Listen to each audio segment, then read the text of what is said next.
नमस्कार किसान भाइयों, टेक्निकल एग्रीकल्चर चैनल पर आपका स्वागत है। आज हम बात करने वाले हैं आपकी फसलों के उन 3 सबसे बड़े और छुपे हुए दुश्मनों की, जो आपकी मेहनत की कमाई को, आपकी फसल को आपकी आंखों के सामने ही चूस कर खत्म कर देते हैं। ये वो दुश्मन हैं जो आकार में तो छोटे हैं, लेकिन इनका आतंक बहुत बड़ा है। ये आपकी फसल का रस चूसते हैं, यानी उसका जीवन चूसते हैं। जी हां, हम बात कर रहे हैं रस चूसक कीटों की। हर किसान, चाहे वो कपास उगाता हो, मिर्च, बैंगन, टमाटर, धान या गेहूं, वो इन 3 नामों से जरूर परेशान रहता है। माहू, सफेद मक्खी और थ्रिप्स। ये कीट न सिर्फ पौधे को कमजोर करते हैं, बल्कि इससे भी खतरनाक काम करते हैं। ये वायरस फैलाते हैं। पत्ती मरोड़ रोग जैसी लाइलाज बीमारियों के असली वाहक यही कीट हैं। आज इस वीडियो में हम इन तीनों दुश्मनों की जड़ तक जाएंगे। हम इनकी पहचान करेंगे, इनके नुकसान करने के तरीके को समझेंगे और फिर मैं आपको इनका जड़ से सफाया करने के लिए जैविक और सबसे कारगर हेवी टेक्निकल वाले रासायनिक दोनों तरीके बताऊंगा। अगर आपने आज यह वीडियो पूरा देख लिया तो मैं वादा करता हूं कि आप इन कीटों को अपनी फसल में दोबारा सिर उठाने नहीं देंगे। तो चलिए शुरू करते हैं। किसान भाइयों, हमारा पहला दुश्मन है माहू, जिसे कई जगह छेम्पा या तेला भी कहते हैं। ये छोटे नरम शरीर वाले कीट होते हैं। ये आपको हरे, पीले, काले या भूरे रंग में मिल जाएंगे। इनकी सबसे बड़ी पहचान है कि ये हमेशा झुंड में हमला करते हैं। आपको ये पौधे के सबसे नरम हिस्सों पर मिलेंगे, यानी नई निकलती पत्तियां, कलियां और टहनियां। ये करते क्या हैं? ये अपनी सूंड को पत्ती में चुभोकर उसका सारा रस चूस लेते हैं। नुकसान के लक्षण: पत्तियां मुड़ना, पत्तियां पीली पड़कर नीचे की तरफ मुड़ने लगती हैं। चिपचिपा पदार्थ: ये कीट अपने शरीर से एक मीठा चिपचिपा पदार्थ निकालते हैं, जिसे हनी ड्यू कहते हैं। अगर आपको अपनी पत्तियों पर ओस जैसी चिपचिपाहट दिखे तो समझ जाइए माहू का हमला हो चुका है। काली फफूंद: इसी चिपचिपे पदार्थ पर हवा में मौजूद काली फफूंद जम जाती है। पत्तियां काली पड़ जाती हैं, जिससे पौधे का भोजन बनाने का प्रोसेस रुक जाता है। माहू का नियंत्रण: जैविक नियंत्रण। अगर हमला शुरुआती है तो सबसे पहले नीम के तेल का प्रयोग करें। 1500 ppm का अच्छा नीम का तेल 5 मिलीलीटर प्रति लीटर पानी में मिलाकर स्प्रे करें। खेत में येलो स्टिकी ट्रैप यानी पीले चिपचिपे ट्रैप जरूर लगाएं। माहू पीले रंग की तरफ आकर्षित होकर इन पर चिपक जाता है। जैविक फफूंद जैसे वर्टिसिलियम लेखानी का भी आप उपयोग कर सकते हैं। रासायनिक नियंत्रण: किसान भाइयों, अगर हमला ज्यादा है तो हमें असरदार केमिकल की जरूरत होगी। सामान्य टेक्निकल सबसे पहले और सबसे आम है इमिडाक्लोप्रिड 17.8% एसएल। यह एक सस्ता और असरदार सिस्टमिक कीटनाशक है। यह आपको बायर कंपनी की कॉन्फिडोर के नाम से या टाटा की मिडा के नाम से बाजार में आसानी से मिल जाएगा। आप इसे 0.5 मिली प्रति लीटर पानी के हिसाब से स्प्रे कर सकते हैं। दूसरा है थियामेथोक्साम 25% WG।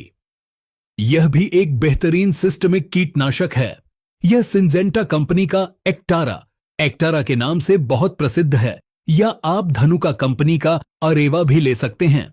इसकी मात्रा 0.5 ग्राम प्रति लीटर पानी रखनी है। या एडवांस्ड टेक्निकल: अगर इन सामान्य दवाओं से माहू कंट्रोल नहीं हो रहा या बार बार आ रहा तो आपको नए टेक्निकल पर जाना होगा। नोट कर लीजिए, फ्लोनिकामिड 50% WG। यह एक जबरदस्त टेक्निकल है। यह आपको यूपीएल कंपनी की उलाला के नाम से या बायर कंपनी की रेंकली के नाम से मिलेगा। यह दवा कीट के फीडिंग सिस्टम पर हमला करती है। दवा पड़ते ही कीट खाना पीना बंद कर देता है और 2 से 3 दिन में भूखा मर जाता है। मात्रा 0.3 से 0.4 ग्राम प्रति लीटर पानी। किसान भाइयों, अब आते हैं दूसरे और शायद सबसे खतरनाक दुश्मन पर, सफेद मक्खी। यह छोटा सा सफेद कीट जो पौधे को हिलाते ही उड़ने लगता है, आपकी फसल को बर्बाद करने की पूरी ताकत रखता है। खासकर कपास, मिर्च, टमाटर और बैंगन के किसान इससे सबसे ज्यादा त्रस्त रहते हैं। नुकसान के लक्षण: पत्तियों का पीला पड़ना। ये पत्ती की निचली सतह पर बैठकर रस चूसती है, जिससे पत्तियां पीली होकर सूखने लगती हैं। वायरस का फैलाव: सफेद मक्खी का सबसे बड़ा खतरा यह है कि वो वायरस फैलाती है। मिर्च, टमाटर, पपीते में पत्ती मरोड़ रोग या येलो मोज़ेक वायरस फैलाने की यह मुख्य जिम्मेदार है। सफेद मक्खी का नियंत्रण, जैविक और बचाव। Yellow sticky trap. सफेद मक्खी के नियंत्रण के लिए यह अनिवार्य है। 1 एकड़ में कम से कम 20 से 25 पीले ट्रैप जरूर लगाएं। नीम का तेल। शुरुआती स्टेज पर नीम का तेल 1500 ppm 5 मिली प्रति लीटर पानी की दर से स्प्रे करें। जैविक फफूंद। ब्यूवेरिया बेसियाना एक जैविक फफूंद है जो सफेद मक्खी पर बहुत अच्छा काम करती है। रासायनिक नियंत्रण। सफेद मक्खी पर कंट्रोल पाना मुश्किल है, इसीलिए हमें कॉम्बिनेशन या नए टेक्निकल इस्तेमाल करने होंगे। पहला टेक्निकल अंडों और बच्चों के लिए पायरीप्रॉक्सीफेन 10% EC। यह एक IGR यानी इंसेक्ट ग्रोथ रेगुलेटर है। यह दवा बड़ों को नहीं मारती बल्कि सफेद मक्खी के अंडों और बच्चों को खत्म करती है। यह सुमिटोमो कंपनी की लानो के नाम से या एग्रो लाइफ कंपनी का पोरस के नाम से आती है। मात्रा 1.5 से 2 मिली प्रति लीटर पानी। दूसरा टेक्निकल वयस्क मक्खी के लिए डाइफेंथ्यूरॉन 50% WP। यह सफेद मक्खी के लिए एक बहुत ही जबरदस्त और हैवी टेक्निकल है। यह सिंजेंटा कंपनी का पेगासस के नाम से आता है। यह दवा स्प्रे होते ही मक्खी को पैरालाइज कर देती है। मात्रा 1 से 1.5 ग्राम प्रति लीटर पानी। इसे तेज धूप में स्प्रे न करें, शाम को करें। तीसरा हैवी कॉम्बिनेशन। अगर हमला बहुत ज्यादा है तो स्पाइरोमेसिफेन 22.9% SC का प्रयोग करें। यह बायर कंपनी का ओबेरॉन के नाम से आता है। यह सफेद मक्खी के साथ साथ मकड़ी को भी खत्म करता है। सस्ता और असरदार एसिटामिप्रिड 20% SP भी सफेद मक्खी पर अच्छा काम करता है। यह धानुका का धनप्रीत या टाटा का मनिक के नाम से मिल जाएगा।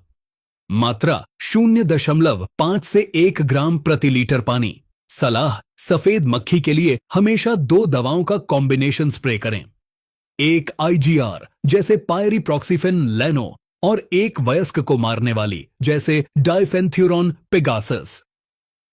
किसान भाइयों, हमारी लिस्ट का तीसरा और सबसे जिद्दी दुश्मन है थ्रिप्स।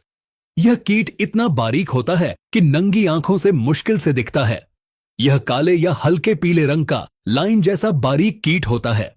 यह हमेशा पौधे के सबसे ग्रोइंग पॉइंट पर हमला करता है, यानी नई कोपलों, फूलों और पत्तियों के अंदर छिपकर। पहचान कैसे करें? पौधे की नई पत्ती या फूल को एक सफेद कागज पर झाड़ें। आपको बारीक रेंगते हुए कीड़े दिखेंगे। नुकसान के लक्षण: पत्तियों पर चांदी जैसी धारियां। थ्रिप्स पत्ती को खुरचता है और फिर उसका रस चूसता है। इससे पत्तियों पर चांदी जैसी सफेद धारियां बन जाती हैं। ऊपर की तरफ मरोड़, यह थ्रिप्स का सबसे बड़ा लक्षण है। मिर्च, बैंगन में पत्तियां नाव की तरह ऊपर की तरफ मुड़ जाती हैं। फूलों का झड़ना, यह फूलों के अंदर घुसकर उनका रस चूस लेता है, जिससे फूल बिना फल बने ही झड़ जाते हैं। थ्रिप्स का नियंत्रण, जैविक और बचाव। Blue sticky trap.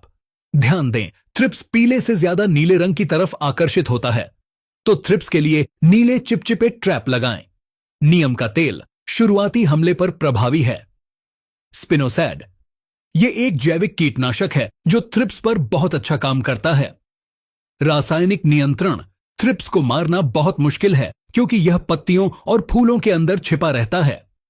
पहला टेक्निकल, क्लासिक और असरदार फिप्रोनिल 5% EC।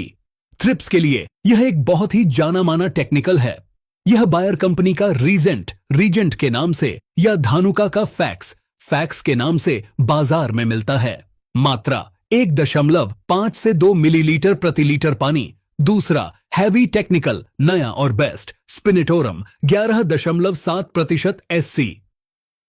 यह थ्रिप्स के लिए आज के समय में सबसे बेहतरीन टेक्निकल में से एक है। यह कोर्टेवा कंपनी का डेलीगेट के नाम से या धानुका कंपनी का लार्गो के नाम से आता है। यह कीट के नर्वस सिस्टम को तुरंत ब्लॉक कर देता है। यह महंगा है लेकिन इसका रिजल्ट बेजोड़ है।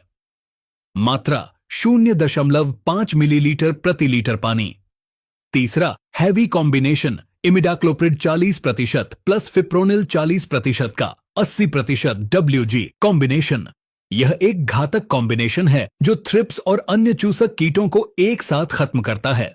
यह बायर का लेसेंटा या घरडा कंपनी का पुलिस के नाम से आता है। मात्रा 0.2 से 0.3 ग्राम प्रति लीटर पानी। किसान भाइयों, तो यह थे वो 3 दुश्मन और उनके हैवी इलाज। लेकिन रुकिए, सिर्फ महंगी दवा स्प्रे करना ही समाधान नहीं है। अगर आप सच में जड़ से सफाया चाहते हैं तो मेरी इन 4 बातों को गांठ बांध लीजिए। दवाओं का रोटेशन, यह सबसे महत्वपूर्ण है। कभी भी एक ही टेक्निकल का स्प्रे बार बार न करें, जैसे हर बार कॉन्फिडोर या हर बार एक्टारा न डालें। कीट उस दवा का आदी हो जाता है और मरना बंद कर देता है।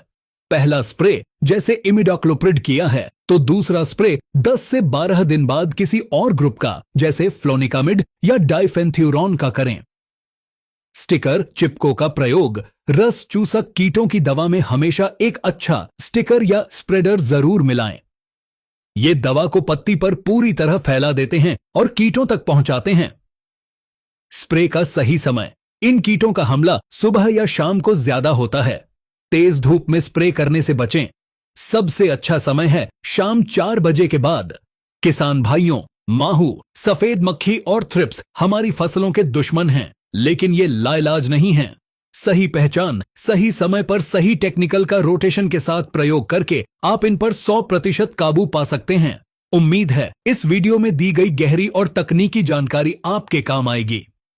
अगर आपको यह जानकारी पसंद आई हो तो वीडियो को लाइक करें और दूसरे किसान भाइयों के साथ इसे शेयर जरूर करें।